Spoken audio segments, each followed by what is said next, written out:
If you can't handle my male friends, that's your problem, she said while sitting on his lap at the party. I said, you're right. I can't. Sat down next to a girl at the bar and started flirting. My ex came over furious. What are you doing? I said, making new friends. You inspired me. And left with the girl. Hey viewers, before we move on to the video, please make sure to subscribe to the channel and hit the like button if you want to see more stories like this. Thanks. The bass from the speakers thumped through the floorboards, a constant, stupid heartbeat for a party that had peaked an hour ago. I was leaning against the kitchen island, nursing a warm beer, watching Ella hold court from across the room. She was glowing, animated, the center of a laughing group that included Alex. Always Alex. For 3 years, Alex had been the asterisk next to our relationship. The just a friend from her college days. The one who texted her memes at midnight. The one whose bro hugs lingered a second too long. I'd brought it up, carefully, a handful of times. Babe, it just makes me uncomfortable sometimes. You're being paranoid. He's like a brother to me. He doesn't look at you like a brother, Elle. That's your insecurity, Mark. Not my problem. That phrase. Not my problem. It had become her mantra, a dismissal wrapped in therapy speak. I tried to swallow it, to be the cool, secure boyfriend. But tonight, the acid of it was burning a hole in my gut. Alex said something, and Ella threw her head back, laughing, placing a hand on his arm for balance. Then, in a move that seemed both casual and horrifically deliberate, she perched sideways on his lap. It wasn't a stumble, it was a settlement. His hands didn't hover awkwardly. They rested easily on her hips, his thumbs tracing small circles on the fabric of her dress. A cold fist clenched in my chest. I pushed off the island and crossed the room. The noise and laughter seemed to fade into a tunnel, the only clear thing the sight of my girlfriend making herself at home on another man. Ella, I said, my voice sounding strangely calm over the music. Can we talk for a second? She turned, her smile still bright from whatever joke Alex had whispered. It dimmed slightly when she saw my face. God, Mark, not this again. Her tone was a public announcement, loud enough for their little circle to hear. What now? I gestured, a small, tight motion of my hand towards her and Alex. This is a bit much, don't you think? She rolled her eyes, a masterpiece of performative exasperation. She looked at her friends, not at me. See? This is what I deal with. She took a swig of her drink, the ice cubes clinking like a punctuation mark. If you can't handle my male friends, that's your problem. Alex is just a friend. You're being insecure.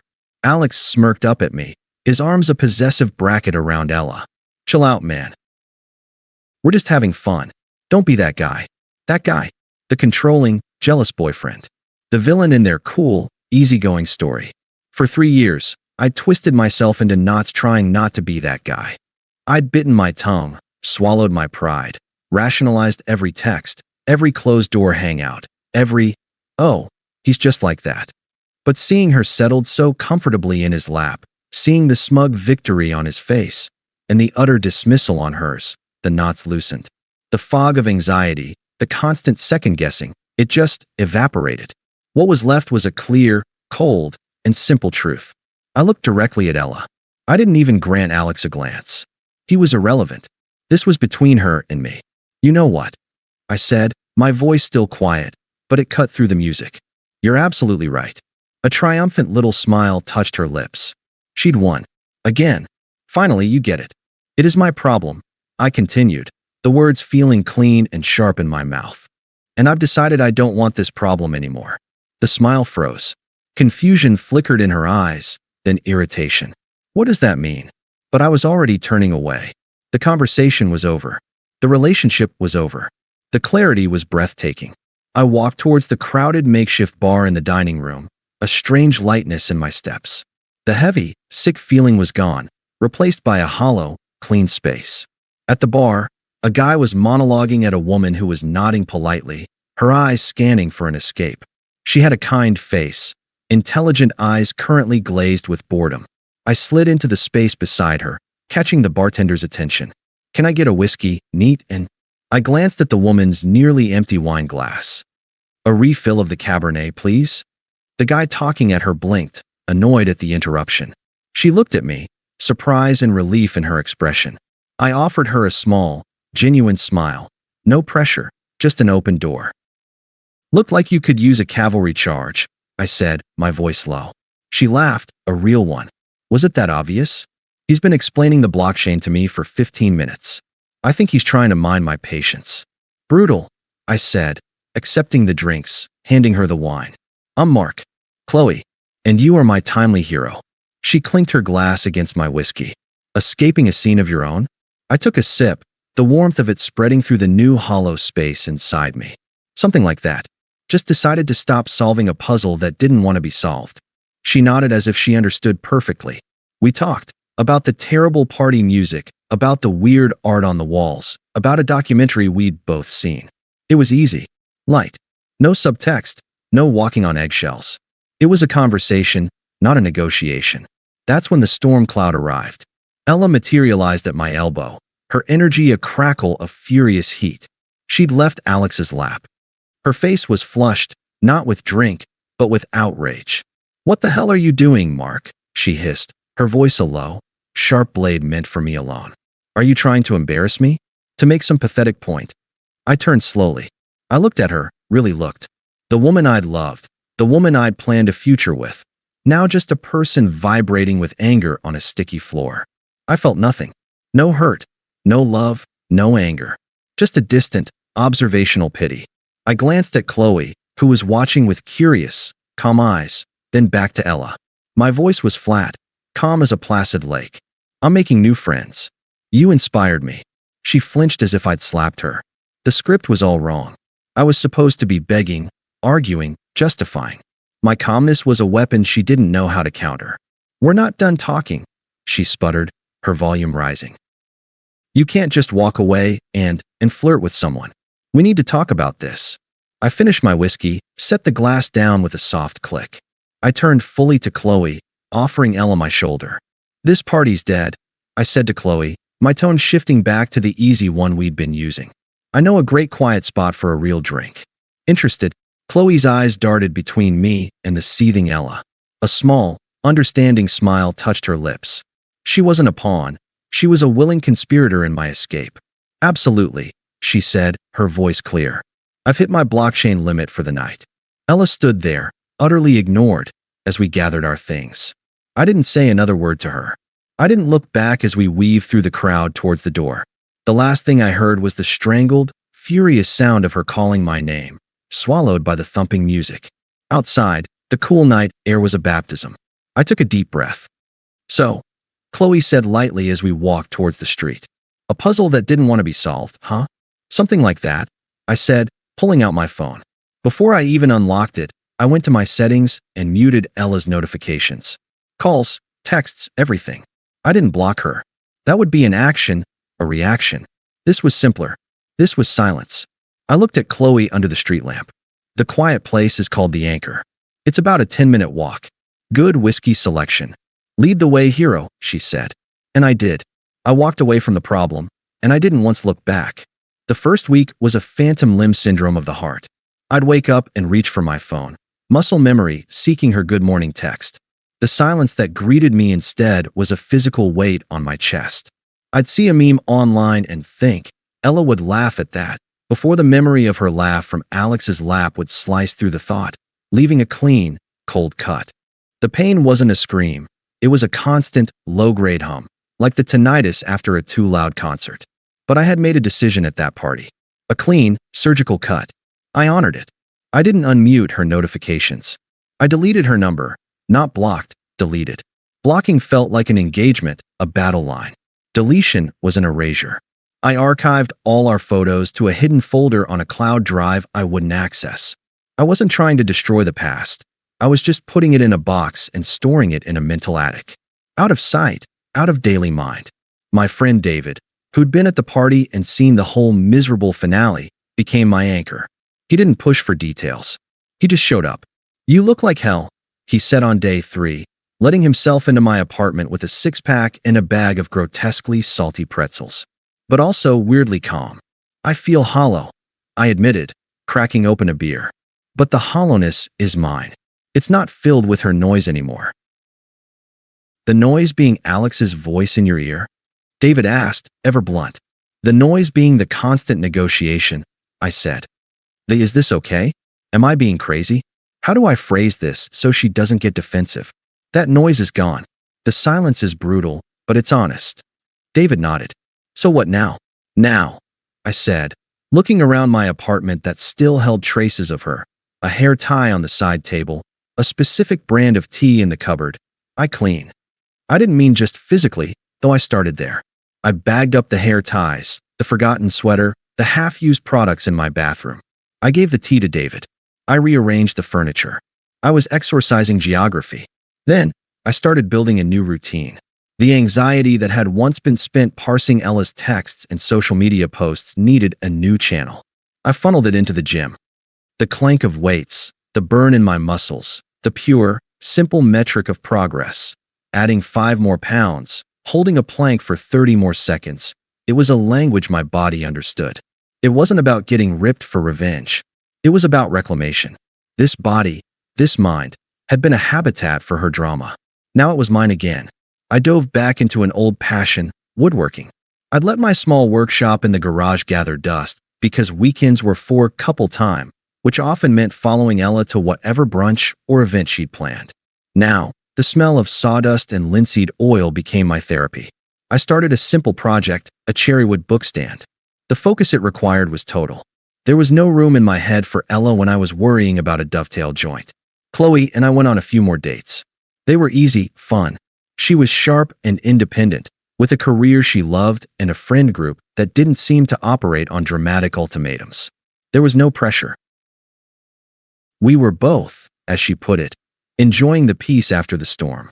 She was a symbol of the possible, a proof of concept that conversations could be straightforward and life could be light. I was, for the first time in years, at peace. It was a quiet, solemn peace, but it was mine. The unraveling of Ella's world came to me in fragments, like news from a distant, collapsing country. It started about 3 weeks in. David came over, a look of grim amusement on his face. So, he said, settling onto my newly rearranged couch. The Ella and Alex saga. It's accelerating. I was sanding the bookstand, the rhythmic swish-swish, a calming sound. I didn't look up. I don't need a play-by-play man. You're going to want this one, he insisted. Saw them at the grid yesterday. He was holding forth, loud as ever, holding her hand like a trophy. She looked tense, not happy, like she was waiting for him to say the wrong thing, which he did, constantly. I kept sanding. Then, David continued. He goes to the bar for another round, and some guy, just a random dude, starts talking to Ella. Polite, harmless. Alex comes back, sees it, and loses his shit. Not loud, but icy. Pulls her away, starts hissing in her ear. She looked embarrassed. And small. Never seen Ella look small before. A flicker of something passed through me. Not sympathy, but a cold recognition.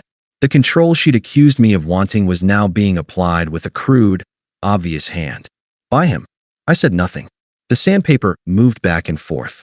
The next report came via social media, by accident. I was scrolling through Instagram stories, and a mutual friend, Jake, had posted a clip from a barbecue. In the blurry background, near the grill, you could see Ella and Alex. They were arguing. Her arms were crossed, her posture defensive. He was gesturing wildly, his face a mask of contempt. The clip was 10 seconds long. It wasn't the focus of Jake's story, just an unfortunate slice of life in the corner of the frame. I watched it once, then moved on. It was like watching wildlife footage. A week later, David's reports turned darker. Okay, this is getting messy, he said, his usual humor gone. So, Alex basically moved into her place after you left. Like, immediately. I guess his sublet was up. Now, according to Sarah, who is somehow still talking to her, he crashed her car. Her car, Mark. Took it out, wrapped it around a signpost. He's fine, of course. I looked up from staining the now-finished bookstand. Is she okay? Physically? Yeah, she wasn't in it. Financially? No. The guy has no insurance. Like, literally. And he's apparently saying it's not a big deal, and she should chill. The repair estimate is astronomical. She's on the hook. I went back to staining, the rich walnut hue soaking into the grain. I felt a distant ping, like radar detecting a shipwreck far out at sea. But no urge to launch a lifeboat. The kicker, David said, Was at Mike's game night last weekend. They showed up, and the tension could have been sliced and served. He was mocking her for being stressed about the car money, called her high maintenance and a burden, his words, according to Mike. Ella started crying. Actual tears. And Alex just rolled his eyes and left. Took an Uber. Left her there sobbing. Mike had to drive her home. The image was stark. Ella, who had always been so fiercely in control of our narrative, who had dismissed my concerns as baggage, was now publicly being reduced to tears by the very man she'd chosen. The irony was so perfect it was almost literary. And still, I felt nothing for her. Only a deepening sense that I had escaped a collapsing building mere seconds before the whole thing pancaked. That night, as I was placing the finished bookstand on my empty shelf, my phone vibrated with a text from an unknown number. But I knew the cadence of the words. Unknown number. Mark. We need to talk. It's important. The tone was so familiar. Imperious. Assuming importance. Assuming access. The ghost of the phantom limb twitched, but there was no pain, just a memory of an old sensation. I looked at the message for a long moment. I didn't feel anger or longing or curiosity.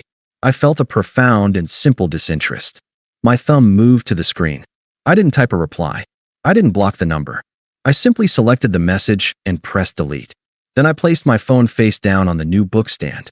The silence in my apartment was no longer hollow. It was full of the smell of wood stain, of the satisfaction of completed work, of the quiet certainty that I was exactly where I was supposed to be. Her problem was now definitively hers. And from the sound of it, it was a much bigger problem than I ever was. The deleted text was a pebble dropped into the still pond of my new life. The ripples were small, distant things. I felt them, acknowledged them, and watched them fade. The silence that followed was thicker, as if Ella was holding her breath on the other side of the world she'd chosen. The ripples returned, insistently, a week later. Unknown number. Again, I'm sorry about the party. That was shitty of me. Can we just talk? I deleted it. Then, 2 days after that. Unknown number. Alex is out of the picture. It's done. It was a huge mistake. Can we please talk? The phrasing was telling. Not, I made a mistake. It was a mistake. Still externalizing. Still framing herself as a passenger in her own life. I deleted it, but the cold curiosity of a scientist observing a failed experiment made me mention it to David. She's realizing the fun has a price tag, he grunted, spotting me at the gym. A price tag shaped like a totaled car and a broken ego. You're the receipt she thinks she can return it all to. He was right. I wasn't a person to her anymore. I was a reset button. A safe harbor she'd smugly sailed away from, only to find the open water full of sharks. The next ripple wasn't a text. It was a phone call. The number was different, but the area code was one I associated with Sarah, Ella's most loyal lieutenant. The one who'd always liked my stability for Ella while secretly, I think, envying Alex's spark. I let it go to voicemail. An hour later, the notification popped up. I listened, hands steady as I loaded plates onto the barbell. Mark, it's Sarah. Her voice was a poor imitation of compassionate reason. Look, I know she messed up, okay? She knows it too. But God, Mark, she's really hurting. Alex was a total psycho. It was all a lie. He used her. He stole from her. I think he even took her laptop when he finally left. She's a wreck. She just needs to apologize to you properly, to explain. Can't you be the bigger person here? Just hear her out. You were always so good to her. The message ended. Be the bigger person. The last resort of those who have no legitimate claim. The moral shaming of the victim to clean up the mess of the perpetrator. I finished my set, my muscles burning with clean effort. Then I called the number back. It rang once before she picked up. Mark? Oh, thank God. Sarah, I said, my voice even, polite, the way you'd address a customer service rep. I got your message. So you'll talk to her? The hope in her voice was grating. No, I said. I appreciate you reaching out, but Ella and I have nothing to discuss. I hope she's okay, but her well-being is not my concern. Please don't call me about this again. There was a stunned silence on the other end. I'd never spoken to Sarah like that. Firm, unemotional, a brick wall where she expected an open door. The politeness made it immovable. But after everything you two had, you're just going to abandon her when she's at her lowest. Her tone shifted, turning accusatory. Flying monkeys don't like it when you ignore their bananas. Goodbye, Sarah, I said, and ended the call. I blocked that number. It was the first one I'd blocked. A boundary, clean and simple. The final voicemail came a few days later, in the deep quiet of a Sunday morning. It was from the original unknown number. Ella's voice was a raw, ragged thing, stripped of all its former smugness, vibrating with a panic so profound it was almost static. "Mark, it's me. He's gone. He just packed a bag and left. He took my laptop, my jewelry box, the cash I had in the kitchen drawer. He's gone. And everyone just pities me. Or they laugh. Jake's girlfriend saw me crying in my car and just drove past. I have no one. I need you. You were always my rock. You were my home. I made a terrible, terrible mistake. Please just call me back. I'll do anything. I'll go to therapy. I'll never speak to another guy again. Just please. I'm so alone." The message hit its 3-minute limit and cut off. I sat at my kitchen table, sunlight streaming in, painting my finished cherrywood bookstand in a warm glow. Inside me, there was no schadenfreude, no victory dance. There was just nothing. A vast, quiet expanse where her drama was now a faint, tinny echo from a land I'd permanently emigrated from. Her suffering was real, but it was hers. It belonged to the life she'd chosen when she sat on his lap. I felt no ownership of it, and no desire to share its burden. I deleted the voicemail. The final encounter happened not because I sought it, but because the city is only so big, and life has a sense of poetic timing. It was a Saturday at the bustling farmers market downtown. I was with Qley. We were in what she called our Saturday groove, coffee in hand, reusable bag over my shoulder, debating which artisan cheese to buy. We were easy together. We held hands not for show, but because we liked to. She was telling me a funny story about a client at her architecture firm, and I was laughing, really laughing, the sound coming from a place of uncomplicated joy. That's when I saw her. Ella was standing by a stall selling wilted-looking kale, alone. She looked diminished. Her clothes were rumpled. Her hair lacked its usual fierce style. She was staring at a bundle of carrots without seeing them. She looked like a ghost haunting her own life. She must have felt the weight of a gaze because she looked up. Her eyes locked with mine. A jolt went through her, a shock, followed by a desperate, drowning hope. Then her eyes flicked to Qley, to our joined hands, and the hope curdled into something ugly and raw. She looked back at me, a silent, wounded accusation in her eyes. "How dare you be happy?" She walked over, each step seeming to cost her. Qley felt my hand tighten slightly and followed my gaze. She didn't let go of my hand. "Mark." Ella's voice was a dry leaf scraping on pavement. I turned fully. "Oh, hi, Ella." My tone was the one I'd used for a coworker I barely recognized from another department. Polite, distant, and curious. She flinched at the sound. Her eyes, red-rimmed and tired, darted between Qley and me again. "You look good." The words were ashes in her mouth. "Thanks," I said, a simple acknowledgement of fact. "Can we talk?" she blurted, the rehearsed lines from her voicemails tumbling out. "Just for 5 minutes? I've been through hell. You have no idea." I gave a small, casual shake of my head. The movement was final. "There's nothing to talk about, Ella." The calm rejection, delivered in public, broke something in her. The wounded look hardened into a flash of her old, entitled anger. "So that's it," she hissed, her voice low but vibrating. "After 3 years, you just replace me and that's it? You don't even care what he did to me? What he took from me?" I looked at Qley then. I saw no jealousy, no anxiety in her eyes. Just a quiet, steady presence. A partner. I squeezed her hand, a silent communication she understood perfectly. Then I looked back at Ella. "I care about the life I'm building now," I said, my voice clear and calm, carrying no malice, no heat, just simple, unassailable truth. "The past is irrelevant. I wish you the best, truly. But we're done." I turned to Qley, the conversation already a closed file in my mind. "Ready? The guy with the amazing cheddar is about to pack up." "Sure," Qley said, her voice warm. She offered Ella a small, polite nod that held no hostility, only a profound and unbridgeable distance. "Take care." And we walked away. We melded back into the flow of the market, the sunlight, the smell of fresh bread and coffee. I didn't look back. I didn't need to. I could feel her standing there, a statue of regret and rage frozen in a spot I had already left miles behind. As we sampled the sharp, Perfect cheddar. Qley bumped her shoulder against mine. You okay?